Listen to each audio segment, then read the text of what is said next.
So I'm here in the laundry room and my laundry is starting to pile up because I have started to have a leaky faucet that my cold water hose is plugged into. So I have it off when I'm not washing, but when I go to turn it on, as you can see, it is squirting and just going crazy, okay? So these faucets are very old, and so I'm going to replace a couple of them. All right, first time I've tried this. So anyway, I wanted to show you guys what I need to do that. The first thing I need to do is to locate my main water valve that to shut off the water that comes into my house. So that's what I'm doing now.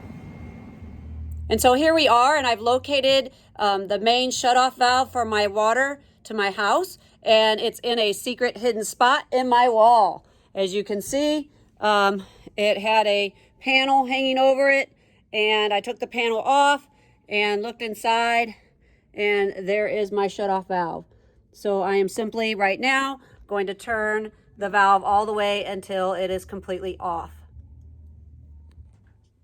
Okay, great. Now I've got the water shut off to my house. So the next thing I'm going to do is to remove the hoses from the faucets that I want to replace. Okay, so I'm going to do that with these. And remember, righty-tighty, lefty-loosey.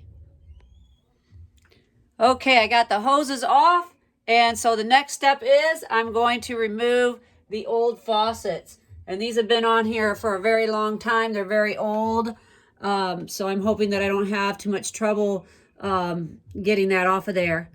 But I'll let you know in a few minutes. Okay, so it didn't go so well the first time trying because these have been on for a really long time, so I'm having trouble getting it off. So next thing I'm going to do is I'm going to try to spray some lubricant on it. I have some WD-40 I'm going to try, and I'm going to try loosening up the edges around it a little bit so that I can get the WD-40 into the edges around where the threads are. And I'll let you know how it turns out. Stay tuned. So it turns out, after using some WD-40 and trying to do this on my own, I had to call in some reinforcements. So my daughter's boyfriend, Zane. And all it took was a hammer. Yes. Hammer and a little bit of manpower there behind it. Grease. Yes. So let me put my hand in the way. And look at that. Well, I did break something, but it's okay. There we go. Yes. I think Good. Ooh. It's coming. Here we go. All right, so after Zane got the old one off, now we are going to put on our new faucet, okay? So first we want to put on the threading tape that the nice guy at Handyman Hardware gave me, and we're going to put it right around here, around these threads, okay, before we screw this in. That's our next step. Okay, now. All right, so we get a knife, get these old seals out. We got some new ones. We place them back in here, and then we're ready to thread this on. Just like so. Look at that. The same one, the old one. Awesome. It's almost time to do laundry. All right, where's the... Yeah, so there you have it. We got the job done. I ended up needing a little help, which is fine. I'm new at this, okay? And we ended up not replacing the top one.